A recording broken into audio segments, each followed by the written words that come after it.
April 15th.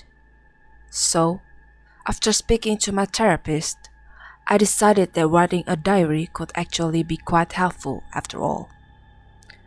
I'm better with typing, so I guess I'll type instead. Either way, keeping a record of everything is supposed to get things out there that I didn't know were there. I never really liked the idea of therapy, but Dan persuaded me to go, and well, to put his mind at rest, I agreed. I've been going for a while now. Can't say it's done much good, but whatever. So let's see. After the accident, I had trouble remembering things. I was apparently found in my house just before that, claiming that I couldn't leave or some crap. But it's not a memory, it's just what I was told. So that's it, all I have to work with. That and some messed up dreams, mostly about cars, which is probably not unusual for people who've been in car accidents. So yeah, great. Anyway, it's getting late. I guess I'll write again tomorrow. April 17th. Yeah, so I didn't write yesterday. But then nothing really came up and, well, yeah, I won't be writing every day. It's been raining all day today. I didn't go to work this afternoon as the office got flooded. Turns out they should have fixed that roof years ago. Dan's been quite the attentive boyfriend today, though, bringing me coffee, making me a tuna sandwich for lunch. Man, I could get used to this. April 18th. I went to the park with Dan today just for a walk. The rain stopped, but the office needs cleaning up, so no work again today. I thought of Peter as I watched a young boy kick a ball about, with what I assumed to have been his father. It reminded me of when we were young. Peter was always the protective older brother. I remember one time, when we were playing in the back garden, I kicked the ball too hard and it went straight through the neighbor's window. The neighbor, as you can well imagine, was not happy, but Peter took the blame. We'll always feel bad about that. I think Dan has been worrying about me. I overheard him talking on the phone. He was saying that I seem quiet and subdued. I'll try harder to get back to normal. I really hate him worrying. April 20. Just learned today that our landlord wants to put the house up on the market. Great. Looks like we're well and truly fucked. April 26th. Just spent past few days trying to find a decent place within our price range. Luckily, Dan's just recently been promoted. Every little helps, I guess. We found a couple of places that seems alright, which is a start. How we are going to get somewhere at such short notice though, fuck if I know. I also saw my therapist today. Apparently, I've been making some good progress. Whatever that means. Can't say I've noticed any significant changes. As for this medication, it's doing nothing for me whatsoever. I haven't really spoken about it with Dan, but I'm pretty sure he'll agree with me on this one. Think I might ditch it. April 27th. Okay, so today we viewed the perfect house. 2 bedroom, 1 ensuite bathroom, a nice kitchen and a good-sized garden. It was amazing. In our price range and available by Sunday at the earliest. Dan and I both agree it's exactly what we are looking for, so hopefully everything should move swiftly from here.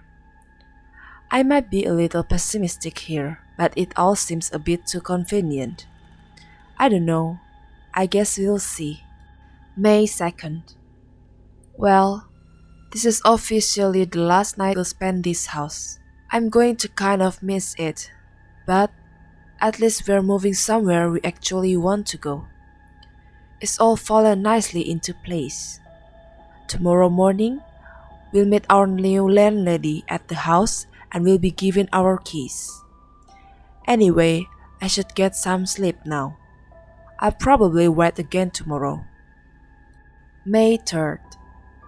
Today went smoothly, I'm happy to say. Our new landlady seems nice. She even bought us some fruit as a welcome gesture. Weird. People aren't usually that nice. It feels comfortable here, though. I think I'm going to really like it. Dan's been excited about finally having some guy space with the extra bedroom. It's only a box room, but whatever makes him happy. I personally like the kitchen. It's light and airy, which is good. Dark rooms always tend to depress me. Oh, we've also been visited by a neighbor's cat a few times today. He's kind of cute, I have to admit. Missing half an ear though. Poor thing. I wonder what happened to him. May 4th. Day 2 in the house and we've made good progress with the unpacking. Asap then found his old remote control car from when he was like 10 and determined to get it working again. I've got to admit his persistence is admirable. It's amazing what you find when you move. A lot of this stuff was still in boxes from when we moved into the old place. Anyway, I suggested a quiet night in tonight to watch a film or something, so we are ordering in a pizza. Also, it seems like there are a lot of cats in this neighborhood. We've been visited by several and I've seen at least 7 or 8 around. Someone like their pussycats. May 6th. You know, it's weird. I mean, it's not. That's kind of the problem. Okay, that makes no sense. Basically, in horror films, for instance, it's always the new house where weird things start to happen, and the new owners get all creeped out. But nothing strange is happening here. It's kind of weird because I feel like it should be. I don't know. Maybe it's just quieter than what I'm used to. I'll get used to it, I'm sure. I just read through that again and I'm not making much sense. Need sleep. May 8th. Mr. Kadura visited today, a neighbor heard from across the street. He wanted to welcome us to the neighborhood. I thought it was nice. He seems friendly. I think maybe the cat we keep seeing belongs to him, and probably many of the others too. He seems to be covered in cat fur. Made me think of Peter. He absolutely loved cats. May 9th. I saw Mr. Kadura packing his car up with old junk and stuff. I imagine he was getting rid of it. Should have asked if he would mind dumping some stuff for us. There's this old rug in the living room that absolutely needs to go. It reminds me of something. I don't even know how old it is, but it reeks of decay. Needs something fresh and modern. May 11th. Today I've been thinking of Peter a lot. I really wish he was here. Life was much livelier when he was around. This house makes me think of him for some reason. I like it, I think. 16 May. Finally back at work. They've temporarily fixed the roof. We were all just praying it will hold out. None of us can afford to be out of work at the moment. This damn rain is persistent. Dan's been in a bad mood this evening. I asked him what was up, but he wouldn't talk to me. Something to do with work, I imagine. I never pry unless it's necessary. That's weird. I thought I just heard something. It was like a weird scraping, like a 17 May. I was to car today with Dan's help. It was actually quite fun. We always try and spend weekends together, even if we are just watching TV, cuddled up on the sofa, or carrying out a mundane, everyday tasks. If we do them together, it can actually be quite fun. Mr. Kadura waved to us this afternoon, after we'd finished hosing around the car. He was hauling a fish tank into his house. Kind of odd now that I think about it. Oh well, that's weird. I kept writing about him. He reminds me of Peter somehow. I haven't met any of other neighbors, though I've seen a few of them. No sign of anyone next door, though. I didn't think the house was empty. 20 May. I was alone in the house all day today, and I just can't help but feeling like something's off. But it's not. Everything is perfectly normal, and there's nothing strange or spooky happening. Literally nothing. And that is the problem. What is it all so normal? I know. I should just calm down and everything will be alright. I can hear what Peter would say now. Take a deep breath, stand back and accept things as they are. That's what he would say. 24th May. We finally got rid of that rock. Thank fuck. It was literally like something from my grandmother's attic. I can't even say how sick of it I was. Luckily our landlady, June, was absolutely fine with it. She apparently was of the same mind. She told me that the previous tenant had left in a hurry and some of their belongings were subsequently left behind, the rock being one of the only things salvageable. June wouldn't say why they had to leave in such haste. She said she didn't know the details, but I think she knows something. Anyhow, I suppose it really doesn't matter. I realize how stupid this sounds, but I would say they left because there's something off about this place. But the thing is, there isn't. Absolutely nothing strange has happened here. Everything has been completely normal, and that's what's unnerving me. Something is off because it isn't. I know this makes no sense, and I'm not being rational. I tried to talk to Dan about it last night, but here's the thing. When I mentioned this, he looked frightened somehow, like he knew something. It was only for a split second. He shook it off and told me that everything was fine. I could tell that he had something else to say to me, but he held his tongue. He knows something. 26th May. It's 4 in the morning, and there's no way I can go back to sleep. I woke up about 2 hours ago from a nightmare. My therapist told me the dreams can be productive if I allow them. She told me they hold the key to the answer I've been seeking ever since that godforsaken accident. She told me to keep a diary of my dreams as well as this general diary. Apparently, it can help my mind clarify things. So far, I feel it's been counterproductive, but I'll keep trying. Dreams. At first, I was driving in a town I've never been to before, and I was with an old friend of mine. We were going swimming in this lake. Everything was normal at first, but when we got into the water, it started to freeze over really rapidly. I was trying to get off the water, but I couldn't swim fast enough. The ice surrounded me and somehow pulled me underwater. I thought I would drown, but I could somehow still breathe. I started swimming around, searching for my friend. The surface had all ice over, but it was more like glass. I looked up and the sky had turned really red. Suddenly, I saw an old car at the bottom of the lake. This alone for some reason outright terrified me to the very core. But I found myself swimming towards it anyway. I could feel the fear rising inside me as I peered in through the boot of the car and could just about make something out. The water was getting murkier and murkier, but I could see that it was a rolled-up rock. I, for some reason, went into an unfathomable panic. I just wanted to get away from that car. But as I tried swimming away, I felt something grab onto my ankle and pulled me back. This was when I woke up.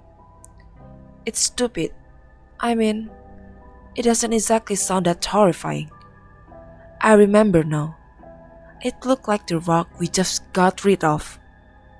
Why am I dreaming about that? So stupid, but it was terrifying. I'm too afraid to go back to sleep now. I think I'll just go and watch some TV until Dan wakes up. 27 May. So unbelievably cute. Today, Dan came home from work with a little black kitten. She's so adorable. We're still trying to decide on a name. Our little family is already growing. 28 May. I saw Mr. Kadra today, and I know this probably sounds ridiculous, but I think there's something really odd about him. I don't know. I've been watching him and he is... well, it's none of my business. 29 May. Been alone in the house all day today as it's my day off and Dan's been at work. Ordinarily, this would be the ideal time for me to enjoy having the house to myself and get some housework done. But here's the thing. I'm left feeling fucking terrified. It's not rational and there's no good reason for it. I just don't get it. This house is completely normal and I'm completely fine, but everything feels wrong. I keep thinking it would be better if a door slammed by itself or something leapt off the worktop. It would actually make me feel less unnerved knowing that I'm not imagining this. But nothing is happening. It's like there's something here and it's toying with me. I'm fucking freaking out because I constantly feel like I'm being watched. And I think it has something to do with that bastard. That Mr. Kadira. He's not normal. And I've been watching him for days, just waiting for some evidence, some proof that he's up to something bad. I read what I'm writing, and I can see how ridiculous this sounds. I'm freaking out. I need to keep calm. It's almost like I'm fucking so dead. Shit. 2nd June. Sometimes I wonder why I even try. 4th June. Mia. That's why I'm going to call her. She's watching me type this now. 5th June. Today Dan and I sat down to talk and apparently he thinks I'm showing sign of paranoia again. What the hell that's supposed to mean? I have no fucking clue. He wants to get me to a doctor to see if they can review my meds. But it's pissing me off. I don't know why I told him about what's going on in the first place. He said to me, very calmly and very derogatively, that there was nothing strange about the house. I know that though. There is absolutely nothing wrong with the house. That is my problem. So, I lied. I told him that I'd seen someone in the house. It's not the whole lie because I really may as well have. This force or whatever it is, it's toying with me. I'm not crazy. Anyway, it didn't make things any better. I'm just so pissed off right now. I need to get out of the house. 6th June. I feel better today. I feel like an idiot for flying off the handle like that yesterday. I apologized to Dan and he seems like he's in a calmer mood too. I still feel the same about the house. But, I don't know, maybe I'll get used to it. Anyway, I spoke to Mr. Kadura again today. He was asking about our windows and whether we'd noticed any drafts. He had apparently had a lot of trouble with his bedroom window and had had to seal it with duct tape. As the houses were built at the same time, the windows were the same, so he thought he would ask. For some odd reasons, this unsettled me. I told him we hadn't. and we got into a conversation. He asked me how we were settling in and we talked about cats for a bit. Apparently he had four. The others I've been seeing must have come from somewhere else. I also told him about Mia. He seems a little envious? Maybe not. Don't get me wrong. The guy seems to have a good intentions, but I don't know. He seems odd to me. I guess it's possible he could be suffering from some mental conditions, but then that doesn't seem quite right either. He appears to be a completely average 30-something years old. Either way, I guess I should be focusing on my life now. 7 June. Today Dan approached me and asked me about my somewhat elaborate experience I blurred a few days ago. He kept it quite casual, but I could tell what he was getting at. He eventually got around to asking me if I was still taking the medication I'd been prescribed. Without hesitation, I assured him that I was. He didn't say anything more about it, but I can tell he thinks that these experiences are connected to it. I mean, I get it. None of this makes any sense. 9 June. Medication is stable. Don't need a doctor to tell me that. 10 June. I saw it move. I swear to God I saw it. The wall is wrong. I know I saw the wall. I saw it move. I saw it. I know it's all wrong. When it fell it was. When I know it. Fuck. 12th June. I woke up this morning with a splitting headache. I think I had another bad dream, but I can't remember it. Maybe it's a good thing too. I don't know. Mia is watching me intently. Cats. 13 June. Oh God, Dan believes me. He saw something too. I think I made him see it somehow. I didn't see it, but he did. 14 June. It's him. It's that fucking dick. I just know it. He's been in this house and... oh God, it's him. That Mr. Kadora. I just knew that there was something off about him. He's been in this fucking house. I can smell him. And there's fucking cat fur everywhere upstairs. I'll spend the rest of the day cleaning it up. I don't want Dan to know about this. Mia is disappeared. 15 June. There's a foul smell in the bathroom. Dan's going to call a plumber tomorrow. 16 June. Dan's worried about Mia. I am too. But I don't know. How do I tell him? Update. I fell asleep this evening and have just woken up from a god-awful dream about Mr. Kadura. I went into his house and everywhere there were dead cats. They were hanging from the ceiling, bound with duct tape. I freaked the fuck out, but when I went for the front door, he appeared. Mr. Kadura. He grabbed me from behind and pulled me back. I fell into all this duct tape and before I knew it, I was bound too. This is when I woke up. I'm not stupid. I know. This was just a dream, but... shit. Maybe I'll try and talk to Dan about it before we go to bed. 17 June. I went to work today and Dan called me during lunch to ask me how I was doing as I seemed stressed this morning. He seems upset. Apparently the plumber sorted the drains. There was a clump of cat fur down there. My heart sank. It was Mr. Kadura. He would done this. 18 June. Today hasn't been good. I completely lost it when I saw that arsehole Mr. Kadura. He was holding a black bin liner, and I hate to think what he had in there. Dan tried to calm me down, but I was too angry.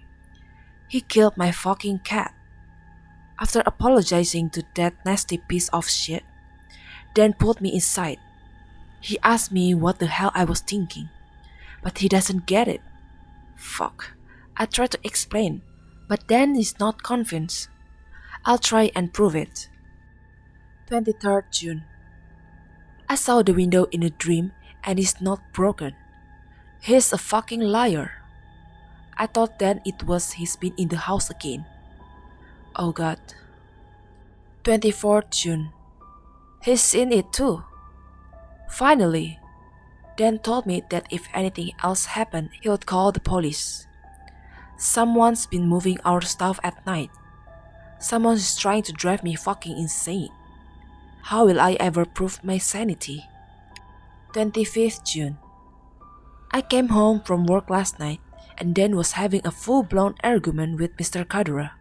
Apparently his name is Line. He told that arsehole to leave us alone and to stop coming into our house at night.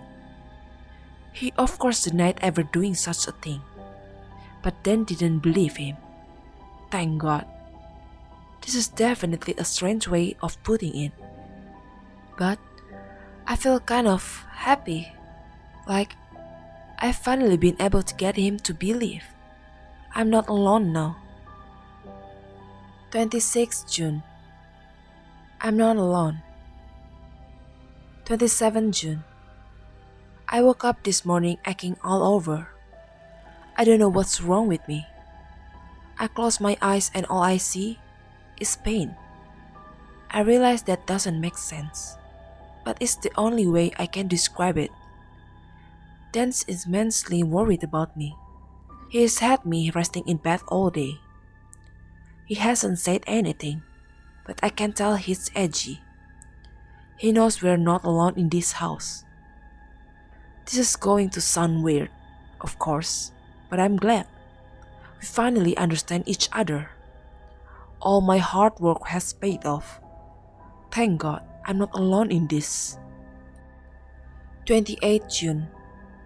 There's a god-awful smell in this house, but I don't know if it's real or if it's just me. I tried to talk to Dan about it, but he told me he couldn't smell anything. He's so uptight. Now I'm kind of worried about him. Every time I enter the room, he recoils as if he's hiding something. No, like he's afraid of me. Or afraid of me finding out what he's doing. I don't know. 29 June. Dan took me to the doctor today. I woke up this morning with bruises all over my body. I know that Dan knows what's going on here, but I think he's afraid to admit it. It's like he's desperately clinging to a thread of sanity that's going to snap at any moment. I can see it. We can. 2nd July. I got the water out. I lost it. Up with the one that I got back from before, when I fucking fell. That car, I could feel me underneath with my legs broken beneath its hand. I know. I did it. Peter. 3rd July. Fuck. That god-awful smell. Then called June, the landlady. He can smell it now too. No one knows what the hell to make of it. At least I know it's not just me, and I'm not losing my mind. Then asked June if there's been anything strange reported here before we moved in. This is when I remember what she said about the previous tenants. She, of course, denied it. But I don't believe her. She's hiding something, perhaps more sinister than I once thought. Her and that fucker, Mr. Kadura. 6th July. We've literally turned this place upside down searching for the source of that rancid smell only to find nothing. Dan's been seeing someone in the house again, and he's been so secretive about it. I don't know if he's trying to protect me or if he just can't admit it to himself. I haven't seen Mr. Kadura in days. I don't know if he's still around or if he's fled. That fucker knew he was in trouble that day, then confront him.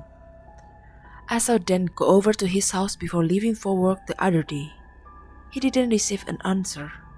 I think I'll convince Dan to go over with me tomorrow morning to check it out. If he's not there again, we'll know he's up to something. Only a guilty man runs from the scene of the crime, so to speak. 7 July. Dan agreed to go across the street with me. We knocked, but there was no answer. Dan looked in through the windows and confirmed my previous suspicions. His house looks as if he just up and left. This freaked Dan out. I later discovered that he saw someone in the house just last night, and he had assumed it to be Mr. Kadura. I don't know what to think now. 9 July. Dan, what the fuck? We're meant to be in this together. 10 July. I'm worried. Dan is acting really differently. He's hiding something, and I don't know that. I should be happy now. I'm not alone in this. But 13 July. I remember when Mommy took us to the beach and Daddy was. We built a sandcastle. Peter made the biggest one and I got jealous. When he wasn't looking, I smoothed it and Peter cried to Mommy. I wasn't sorry, but Daddy said I was. I didn't fall, it was winter. And 15 July. This fucking house is so oppressive. I feel like the walls will close in on us. Fucking Dan is not talking to me. He's acting like he's been stalked by something that apparently doesn't exist. I've seen it now too. Big, black, fucking ugly creature. Not the human figure Dan describes. It guards the door and we won't leave the house. I promise. 16 July. I'm not alone. I'm not alone. I'm not alone. I'm not alone. I'm not alone. I'm 18 July. Dan's been so quiet. I wish he would talk to me. 22nd July. I had a bad dream. I don't know if I should write it. It's scaring me. I think I should. Dream. I was waiting in the car for Dan. He just popped into the shop to buy something. Can't remember what. I watched people going about their business. There was a carpet shop across the road, and I watched a man with a red shirt. It was then that I noticed that he had no face. I looked around for other people and noticed that they too had no faces. I suddenly felt really panicked and tugged at my seatbelt. In an attempt to get out, I just wanted to find Dan. The seatbelt wouldn't budge, however. This was when I heard something I haven't heard in years. It was Peter's voice. He said one simple word that stopped me in my tracks. Please. I turned to him, not understanding what he meant, only to see that he too had no face. I screamed and cried and woke myself up doing so. I felt so disturbed. Why the fuck am I having these nightmares after all these years? I felt so defeated. My brother died 8 years ago. I wasn't. I didn't even. 25th July. The creature is larger than ever, and I can't escape him. Dan still won't talk to me. Not a fucking word. I'm worried. He won't get out of bed and hasn't been to work in days. I can't get him to eat or drink. He's completely catatonic. 26th July. I can't be alone in this. 28th July. The police have been knocking on the door, but I can't answer it. I'm too afraid he will get me. 29th July. The police got in yesterday. I kept it together. There's no way they'll believe that we are being stalked in our own house by some inhuman creature. They received worried calls from neighbors who reported that Mr. Kadru had been missing from his house for a few weeks, and that Dan and I hadn't been seen either.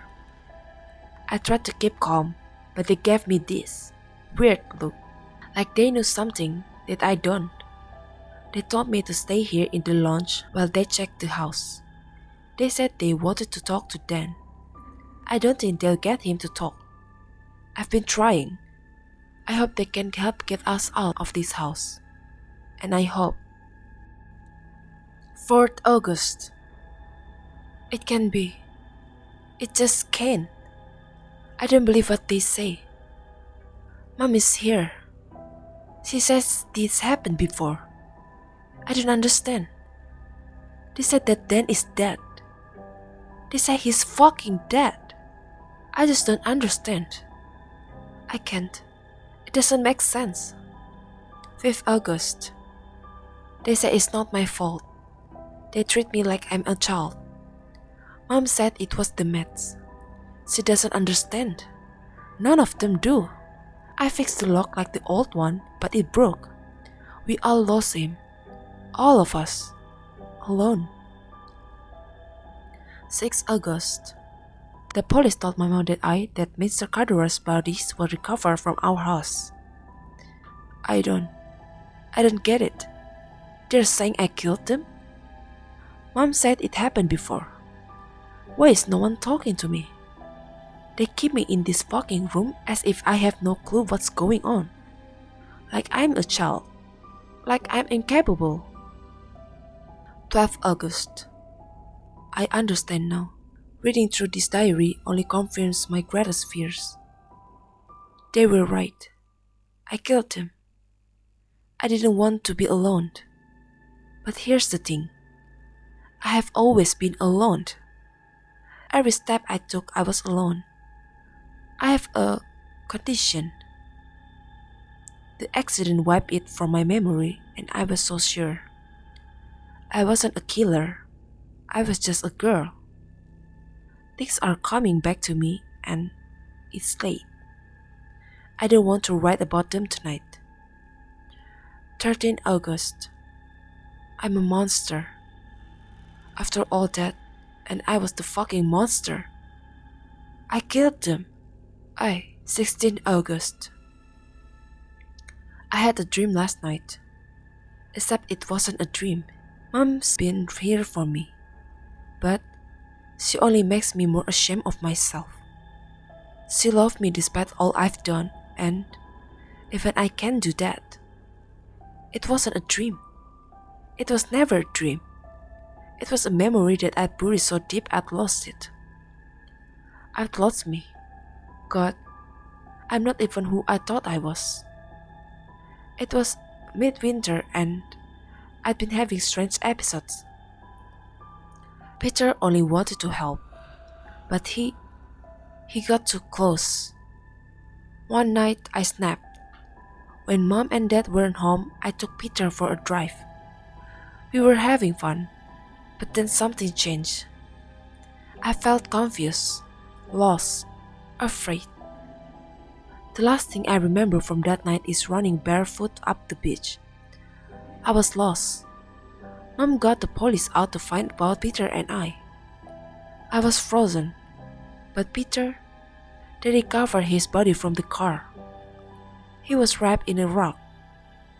There was a lot of blood, and no one was ever sure what had happened.